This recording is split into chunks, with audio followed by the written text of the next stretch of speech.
우리는 지금 12지파에 관한 공부를 계속하고 있습니다.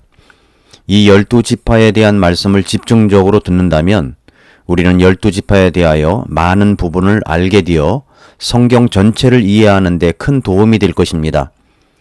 각 지파들을 통해서 우리에게 가르쳐 주시는 영적 교훈들을 마음판에 새겨둘 때 하나님께서 오늘 우리에게 말씀하시는 그 귀한 음성을 듣게 될 것입니다.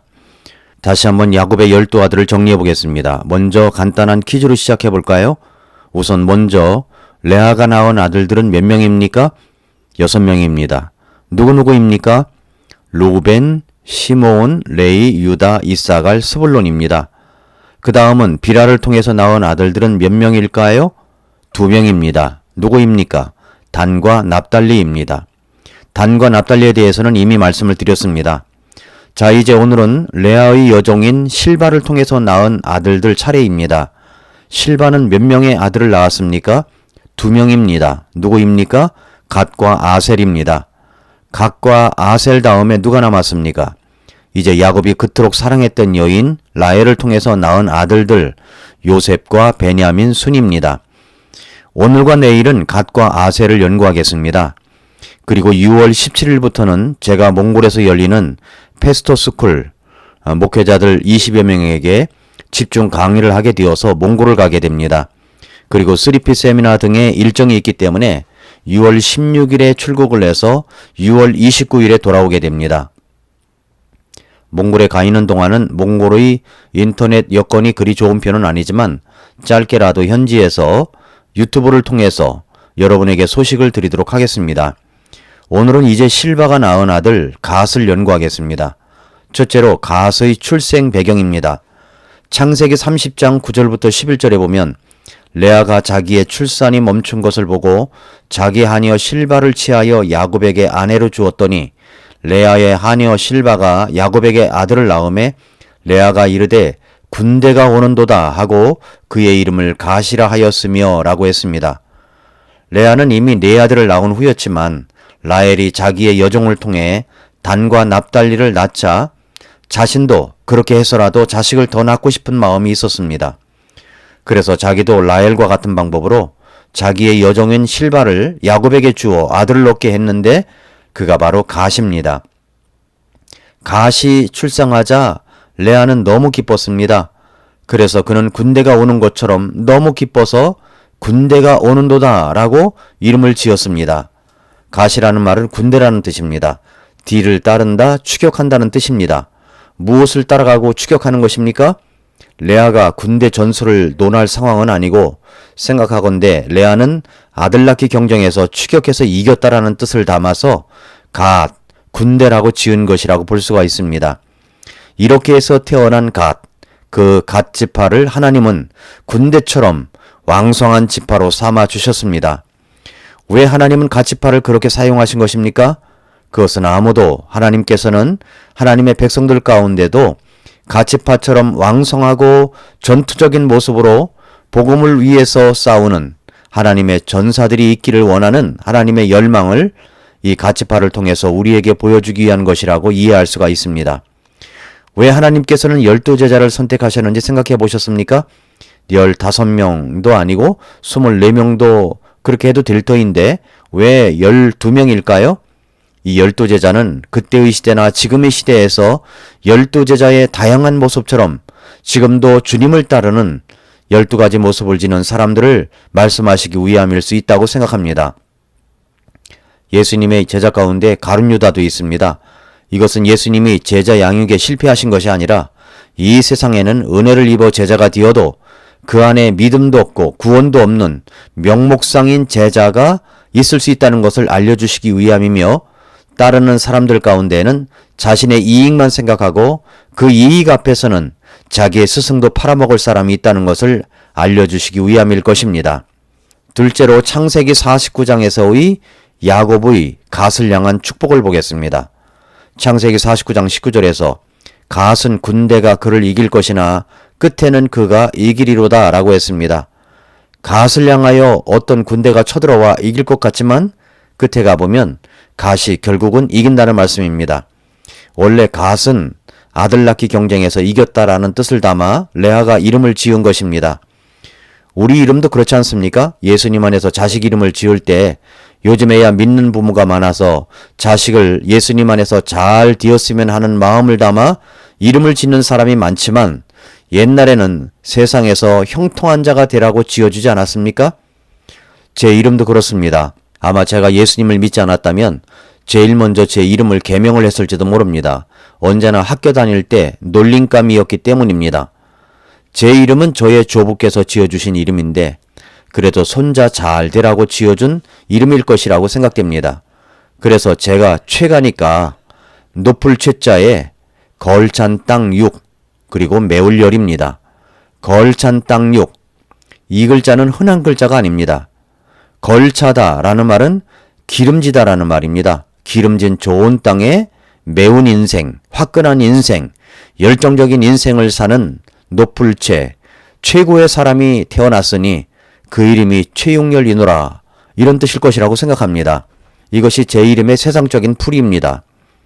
그러나 예수님을 믿고 보니 이름의 해석을 달리했습니다. 걸찬 땅 6, 예수님께서 말씀하신 좋은 밭에서 화끈하고 열정적인 삶의 열매를 맺는 사람이 되라고 하시는 그런 말씀이 들어있구나라고 해석을 했습니다. 저는 지금 목사가 되어 그런 삶을 살아가고 있습니다. 저의 이름도 그렇지만 여러분의 이름도 똑같을 것이라고 생각합니다. 오늘 본문에 나오는 갓도 마찬가지였습니다. 아들 낳기 경쟁에서 추격하여 이겼다라는 뜻을 갖고 있는 갓이라는 이름이 하나님께서 그의 인생을 후손을 붙잡고 쓰시니까 성경에 갓지파가 등장하는 곳마다 용감하게 싸워서 이기는 승리의 지파가 되었습니다. 그래서 12지파 중에 가장 앞장서서 용감하게 싸웠던 지파를 든다면 그 중에 갓지파가 있었습니다. 역대상 5장 18절부터 20절에 보면 루벤의 아들들과 갓 족속과 므낫세 반지파 중에서 전쟁에 나갔던 용사들, 곧 능히 방패와 칼을 들며 활을 당기어 싸움에 익숙한 자들이 44,760명이더라. 그들이 하갈 족속과 여둘과 느비스와 노답과 싸울 때에 주께 도움을 받아 그들을 쳤으므로 하갈 족속과 또 그들과 함께한 모든 자들이 그들의 손에 넘겨졌으니 이는 그들이 싸울 때에 하나님께 부르짖으며 그분을 신뢰하였으므로 그분께서 그들의 간구를 들으셨기 때문이라 라고 말씀했습니다. 루벤 지파, 갓 지파, 므낫세 반지파, 요르단강 동편의 땅을 분배받았던 이 지파들은 정말 싸움에 익숙한 자들이었습니다. 그런데 그들이 싸우러 나갈 때 용감하게도 하였지만 주님의 도움을 받아 적들을 쳤습니다. 그리고 그렇게 싸우면서 그들은 하나님께 부르짖으며 주님을 신뢰하여 싸웠다고 이야기합니다. 멋진 승리의 모습이 아니겠습니까? 자기 힘만 믿고 나가 싸운 것이 아닙니다. 주님의 도움을 받아 하나님께 부르짖으며 신뢰하며 싸웠던 지파들, 그 중에 갓지파가 있었습니다. 우리도 그렇습니다. 우리는 세상과 전쟁 중입니다.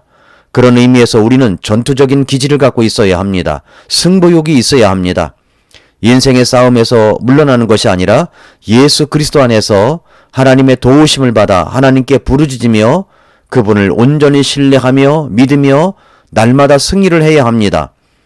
세상과 죄악의 노예였던 그 노예 근생을 떨쳐버리고 이제는 예수 그리스도를 믿고 구원받은 하나님의 자녀로서 거룩한 승부욕을 가지시기를 바랍니다. 그리고 성경 읽고 기도하며 말씀 들으며 생활할 때 금세 실망하고 포기해버리는 패배주의적인 그런 근성도 떨쳐버리고 일시적으로 추격을 받기도 하지만 갓지파처럼 부르짖고 기도하며 하나님의 도우심을 받아 날마다 승리하는 저와 여러분들이 되시기를 축복합니다. 셋째로 신명기 33장에서의 모세의 축복을 보겠습니다. 신명기 33장 20절부터 21절에 보면 갓에 관하여는 그가 이르되 갓을 크게 하시는 이를 찬송하리로다. 그가 사자같이 고하며 머리에 관으로 팔을 찢는도다. 그가 자기를 위하여 첫 부분을 예비하였으니 그가 법을 주는 자의 목 안에 자리를 잡았도다. 그가 백성의 우두머리들과 함께 와서 주의 정의를 집행하며 이스라엘과 함께 그분의 판단의 공의를 집행하였도다 라고 했습니다. 여전히 모세의 축복 속에서 전투적인 기질을 잃지 않았던 갓지파를 볼 수 있습니다. 갓지파는 주님의 정의를 집행하며 이스라엘과 함께 주님의 판단의 공의를 집행한 지파였습니다. 사자같이 말입니다. 자기만 믿고 까부는 지파가 아니라 주님의 이름으로 살아갔던 지파였습니다. 우리는 성경을 읽으면서도 갓지파에 대해서는 스킵하는 경우가 많지만 이번 기회에 자세하게 묵상하며 공부하시기를 바랍니다. 마지막 네 번째로 출애굽기 28장에서의 지파를 상징하는 보석을 보겠습니다. 출애굽기 28장 18절에서 둘째 줄은 에메랄드와 사파이어와 다이아몬드로 라고 했습니다. 영어 성경 표기 그대로입니다. 이 말씀을 개역 성경에 보면 석류석, 남보석, 홍만호라고 했습니다. 잘 이해가 안 되시죠? 그러나 킹제임스 손정역 성경을 보면 에메랄드, 사파이어, 다이아몬드라고 했습니다. 보석의 이름의 의미가 더 확 다가옵니다. 이 중에서 갓지파는 다이아몬드 보석으로 상징하는 지파입니다. 이 보석은 강도가 아주 높은 보석입니다. 다이아몬드를 조각으로 깨어서 그 조각과 다른 보석과 부딪히면 누가 깨질까요? 다른 보석들입니다. 다이아몬드는 견고하게 안 깨지고 남아 있습니다. 그렇게 강도가 높은 보석입니다. 이 말씀은 갓지파와 어울리는 상징의 보석이라고 볼 수 있지 않습니까? 그렇다면 우리가 갓지파를 통해서 하나님은 우리에게 무엇을 가르쳐 주시려고 하시는 것입니까? 우리는 우리의 정체성을 분명히 해야 합니다. 우리가 어떤 존재인가를 날마다 확인해야 합니다. 우리는 예수 그리스도를 통해서 구원받은 하나님의 자녀들입니다. 그냥 자녀가 아니고 하나님의 자녀입니다. 우리는 갓지파처럼 예수님 안에서 용감하고 강력한 존재들입니다. 날마다 우리에게 힘주시며 세상과의 싸움에서 승리하며 살아가기를 원하시는 우리 하나님은 우리 곁에서 늘 응원하시는 분이십니다. 우리는 예수님과 함께 있으면 다이아몬드처럼 단단하고 세상과의 싸움에서도 깨지지 않는 존재들입니다. 이런 정체성을 우리가 분명히 해야 됩니다. 세상은 정말 험악합니다. 불안정합니다. 사탄은 믿는 그리스도인들을 무너뜨리기 위하여 다양한 전설로 우리를 공격하고 분열시키고 있습니다. 그런 세상에서 우리는 날마다 말씀의 귀를 기울이고 분별력을 갖고 승리를 해야 됩니다. 그리고 힘과 능력을 주시는 그리스도 안에서 믿음으로 승리하는 저와 여러분들이 되어야 합니다. 여호수아 1장 7절에서 오직 너는 마음을 강하게 하고 극히 담대히 하여 나의 종 모세가 네게 명한 율법을 다 지켜 행하고 좌로나 우로나 치우치지 말라. 그리하면 어디로 가든지 형통하리니 라고 했습니다. 베드로전서 5장 10절에서 모든 은혜의 하나님 곧 그리스도 안에서 너희를 부르사 자기의 영원한 영광에 들어가게 하시니가 잠깐 고난을 받은 너희를 친히 온전케 하시며 굳게 하시며 강하게 하시며 털을 견고케 하시리라 라고 말씀을 하셨습니다.